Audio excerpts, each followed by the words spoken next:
Workshops are a big part of my business, and what I typically do is I find somebody that's attending the workshop and I ship them all the big stuff. So I ship them dummy cakes, I ship them take-home boxes, things like that. And then I travel with other little things that I'm going to need, including my turntable and things like that. And because I travel with palette knives, I'm always taken aside by TSA.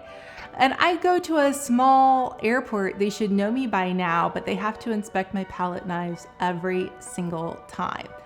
So I arrive at my city and I rent a car. And the first trip that I make is to the grocery store where I typically buy them out of powdered sugar.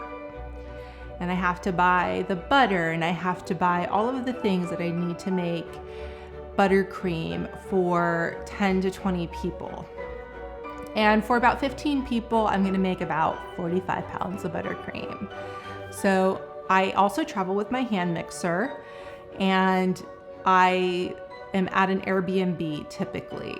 Once I get to the Airbnb, then I set up everything that I need to make, and I hand mix buttercream for hours getting ready for my workshop the next day. And it's just a comedy of errors, and there's always something that doesn't arrive in time. It's always just last minute. How are we gonna make this work? You know, what else can go wrong scenario every single workshop.